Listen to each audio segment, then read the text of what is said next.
SIR এ পদ্মে কাটা, দক্ষিণবঙ্গে মতুয়া অস্বস্তি, এবার উত্তরবঙ্গে অনন্ত অস্বস্তি। ভোটার লিস্টের নাম না এসে তোমার ব্যাংক ট্যাঙ্ক সব ফ্রি ছেড়ে দেবে, কোনো সুবিধা পাবেন না। গৃহমন্ত্রী কইছে ডিটেনশন ক্যাম্প বানাবে, অর্গানাইজারদের নাম উঠে নেই ওদের রাখবে, তারপর প্রমাণ করবে তোমরা কোন দেশি না এই ঠেকার দেশি। আরে আমাদের ঠেকার মানুষের প্রমাণটা কাজ করবে। উত্তরবঙ্গে বিজেপির বড় ভরসা রাজবংশী ভোট। অনন্ত মহারাজ এই রাজবংশীদের স্বঘোষিত মহারাজ, রাজ্যসভার বিজেপি সাংসদ। তিনি যা বললেন তা বিজেপির কাছে অস্বস্তির বলেই অনেকের মত।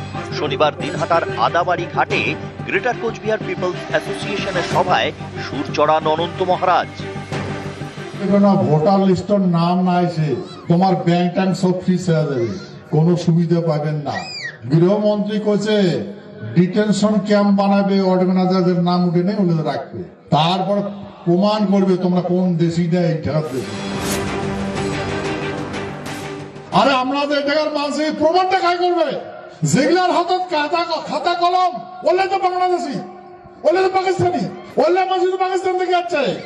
ভারতবর্ষের রাষ্ট্রপতি পাকিস্তানি বাংলাদেশি, প্রধানমন্ত্রী বাংলাদেশি পাকিস্তানি, রাজ্যপাল পাকিস্তানি বাংলাদেশি, পুলিশ প্রশাসনের প্রায় মানুষই বাংলাদেশি, লিডার গুলো সব বাংলাদেশি। তাহলে আমার প্রমাণপত্রটা কাজ দেখবে। সংবিধানে কয়া আছে, ওই সংবিধানের চেয়ারটা কাজ বসবে। বিজেপির রাজ্য সভাপতি বিষয়টি কার্যত এড়িয়ে যাওয়ার চেষ্টা করেন।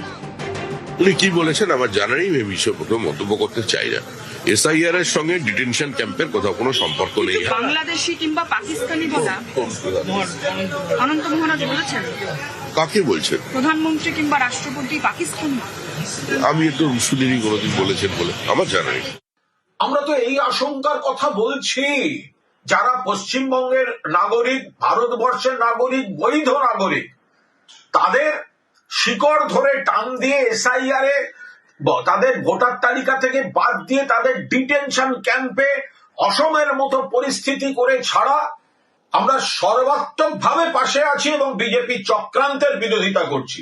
অনন্ত মহারাজ যদি প্রকৃত নাগরিকদের শুভানুধ্যায়ী হন, তাহলে কড়া ভাষায় বিজেপির এই চক্রান্তের বিরোধিতা তিনিও করুন।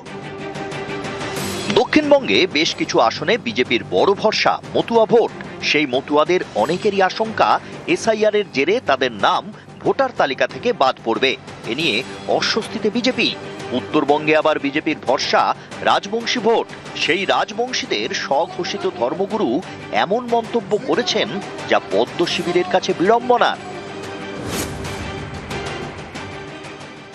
যদি এতে কোনো ভোটার লিস্টের নাম না এসে তোমার ব্যাংক ট্যাঙ্ক সব ফ্রি ছেড়ে দেবে, কোনো সুবিধা পাবেন না। গৃহমন্ত্রী কইছে ডিটেনশন ক্যাম্প বানাবে, অর্গানাইজারদের নাম উঠে নেই ওদের রাখবে, তারপর প্রমাণ করবে তোমরা কোন দেশি না এই ঠেকার দেশি।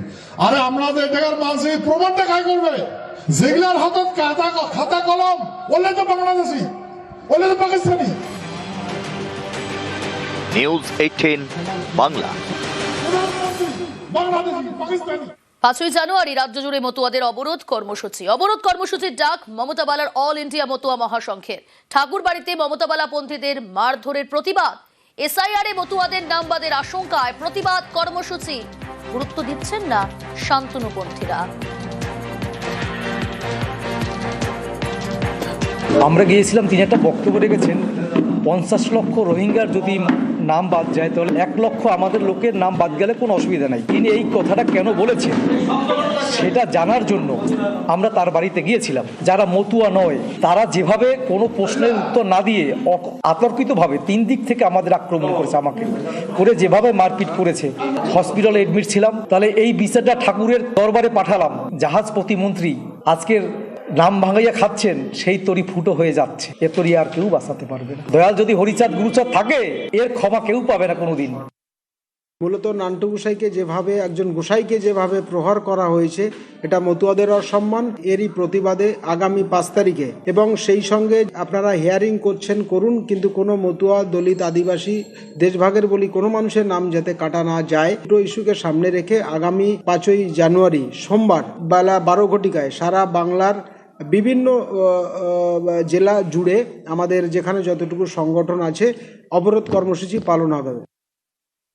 তাদের এই রাজ্য জুড়ে যে কর্মসূচি অবরোধের কোন বিষয়ে আদৌ ঠাকুর বাড়িতে শান্তনু ঠাকুরের ঘরের কাছে এসছিল, আমরা তাদের রুখে দিয়েছি সেই উদ্দেশ্য, না এসআইআরে মতুয়াদের নাম বাদ গেছে সেই উদ্দেশ্যে, সেইটা আগে পরিষ্কার করা দরকার। অবরোধ করতেই পারে, তারা কর্মসূচি নিতেই পারে, কিন্তু মানুষ কতটা গ্রহণ করবে সেটা মানুষই বুঝিয়ে দেবেন। ইতিমধ্যেই দেখেছি মতুয়ারা তাদের পাশে নেই বিধায় তাদের এই সব কর্মসূচি তারা নিতে বাধ্য হচ্ছে। এসআইআর শুনানির লাইনে 96 বছরের বৃদ্ধ অসুস্থ অবস্থায় শুনানি কেন্দ্রে বৃদ্ধ। কোচবিহারের দিনহাটার বড় আটিয়াবাড়ির ঘটনা, চরম হয়রানি 96 বছরের নিখিল চন্দ্র সরকারের। ইতিমধ্যে 2 বার স্ট্রোক হয়েছে বৃদ্ধের। কমিশনের আপলোড করা তালিকায় নাম নেই বৃদ্ধের।